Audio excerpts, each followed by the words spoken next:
주님께서 여러분과 함께 루카가 전한 거룩한 복음입니다.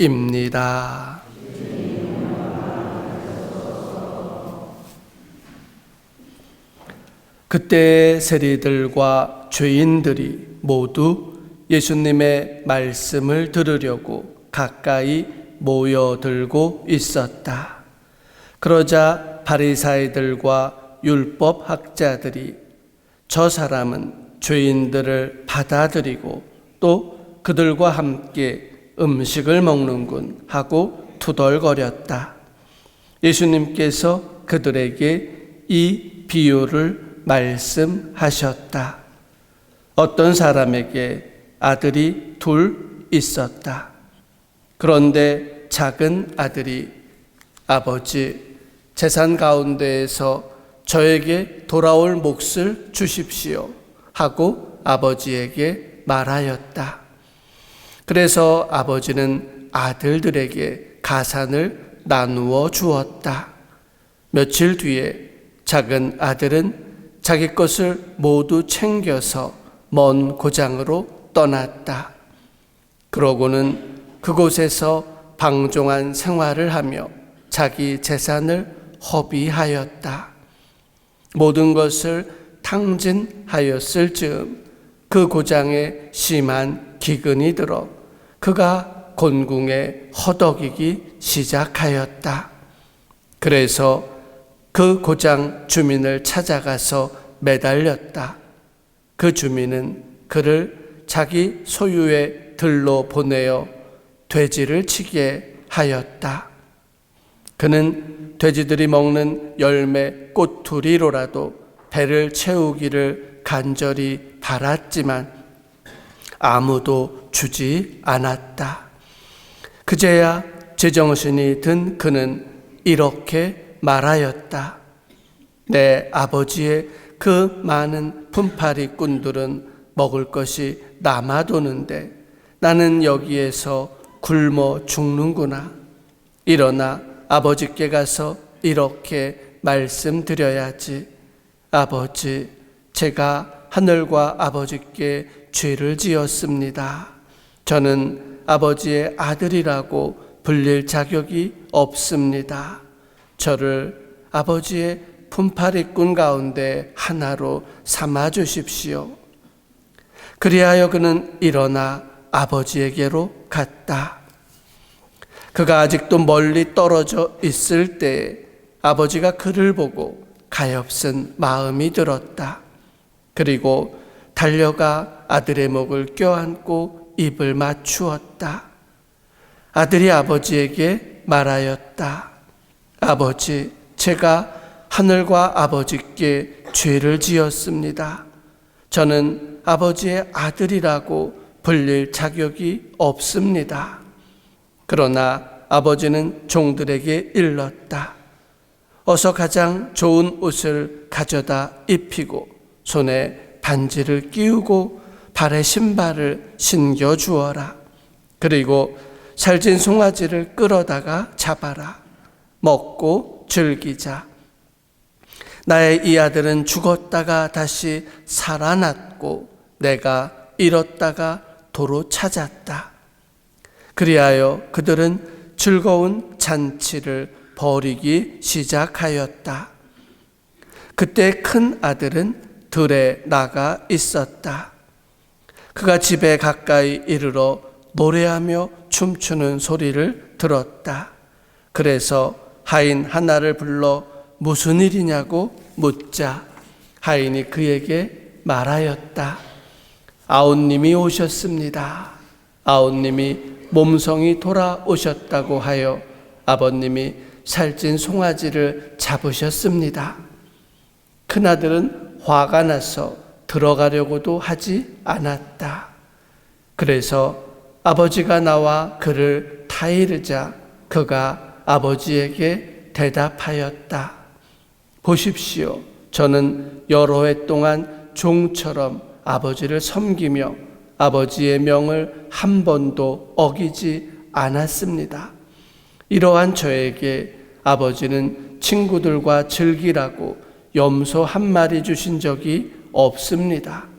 그런데 장녀들과 어울려 아버지의 가산을 들어먹은 저 아들이 오니까 살찐 송아지를 잡아주시는군요. 그러자 아버지가 그에게 일렀다.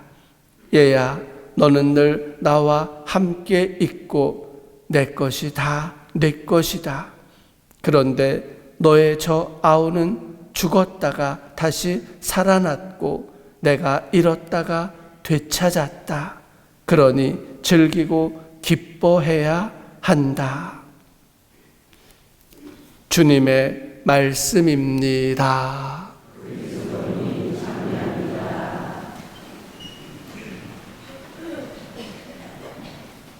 찬미 예수님, 한 주일 동안 평안하게 지내셨습니까? 이번에 산불난 지역에 또 일가 가족들 있으신 분도 계시나요? 안동 지역, 경상도. 그래요. 일일이 다 확인할 수는 없겠지만 모두가 마음 졸이면서 아파했던 한 주간이었습니다. 또 지금 미얀마에 또 태국에 지진이 일어나서 많은 이들이 희생을 당하였습니다. 자연 재해들이 우리를 또 힘겹게 하는 주간이었던 것 같습니다.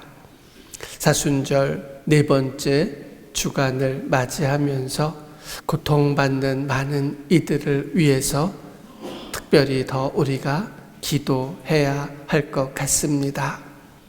누구의 잘못도 아닌데 우리는 고통을 당합니다. 그러면서 주님께서는 우리에게 필요한 것은 그들을 단죄하거나 비판하거나 누군가를 탓하는 것이 아니라 품어 안고 위로하고 서로 상처를 보다듬어 주는 자비로운 마음이 필요하다고, 그것이 하느님의 바라는 단식이요 회개의 모습이라고 말씀하고 계십니다. 진정 이 시대에 우리에게 필요한 것은 바로 자비로운 아버지 하느님의 마음입니다. 실상 오늘 복음 안에서 작은 아들이 보여준 그 모습은 한 대 주워박아도 현찮은 모습입니다. 재산을 받아가지고 가서 흥청망청 방종하게 살면서 다 털어먹고 뭐 잘났다고 집구석으로 겨들어옵니까? 몽댕이로 다리 몽댕이를 부러뜨려서 내쫓아도 시원치 않죠. 그나들 입장에서 보면 정말 화가 나죠. 억울하기도 하고 아버지의 모습은 이해할 수 없습니다. 성실하게 일하는 자기에게는 아무런 혜택도 없는데 저 천덕꾸러기가 왔다고 잔치를 벌인다는 건 용납할 수 없는 일입니다. 이게 바로 우리 세상에서 우리의 마음이죠. 특별히 못된 마음을 가진 것도 아니고 당연히 화가 나는 상황인 겁니다. 그런데도 복음의 말씀은 아버지의 모습으로 우리를 다시 한번 성찰하게 하십니다. 내게 다 내게 아니냐. 그런데 저 천덕꾸러기는 이제 와서 잘못했다고 용서를 청하니 잃어버린 아들을 내가 되찾았다. 지난 시간에 잘잘못을 따지면서 단죄하는 것이 아니라 지금 뉘우치며 돌아온 가엾은 영혼을 먼저 헤아리시고 자비를 베푸십니다. 이렇듯 죄인을 부르러 왔다 하신 아버지 하느님의 모습을 우리는 항상 염두에 두어야 합니다. 사순의 시기를 보내면서 우리는 서로 지난 날을 탓하면서 완고한 마음으로 온통 가득 찬 이 나라를 항상 안타까워하고 있습니다. 누가 누구를 탓하면서 대결하는 것, 잘잘못을 따지면서 완고한 마음을 내가 놓지 않는 것, 특히 나에게 잘못한 사람들을 끊임없이 기억하고 또 기억하면서 분노하는 것, 이 모든 것들은 하느님과 반대편에 서 있는 모습입니다. 십자가에 매달리시면서도 용서를 하시는 예수 그리스도의 모습을 하느님은 보여주십니다. 그 자비로운 마음이 결국은 구원을 가져다 주고 이 세상에 평화를 가져다 줄 것입니다. 사순절 네 번째 주간 잠시 숨을 고르며 곧 우리가 걸어가야 될 성주간 순환을 앞두고서 한 번 더 기운을 추스리는 때입니다. 부활을 향한 우리의 여정은 죽음에 이르러서야 끝이 납니다. 그래야만 비로소 부활에 참여할 수 있기 때문이죠. 과연 나에게 있어서 죽음은 무엇을 의미하는가?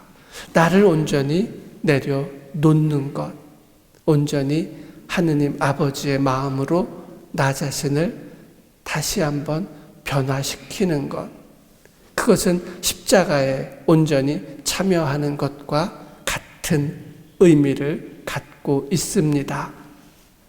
어떻게 내가 죽을 수 있겠는가? 눈을 뜨고 살아있는데, 눈을 부릅뜨고 나에게 잘못한 사람들을 단죄해도 시원치 않은 판에 눈 감아주고 나를 다 내려놓고 자비롭게 한다는 게 가당키나 한가? 실상 우리에겐 분노가 더 앞섭니다. 하지만 그것은 진짜로 나를 죽게 만듭니다. 생명과는 동떨어져 있는 그런 죽음을 향해 나아가는 우리의 모습들, 너무나 안타깝고 그로 인해서 무죄한 많은 이들이 죽어가고 있습니다. 세상을 바라보면서 하느님이 원하시는 참된 자비의 마음을 내 안에 담고 온유하게 바라보고 용서하고 치유해 주는 우리들이 되어야 비로소 우리는 부활의 영광 안에 들어갈 수 있는 자격을 얻게 될 것입니다. 은총의 사순 네 번째 주간입니다. 한 번 더 주님의 십자가를 바라보면서 내 안에 참으로 용서하시는 자비로운 아버지의 마음이 자리할 수 있기를 간절히 청하고, 지금 고통받고 있는 모든 이들, 이 나라, 우리 하느님의 자비가 그 안에 내려주십사 기도하면서 은혜롭게 이 한 주간 보내시면 좋겠습니다. 아멘.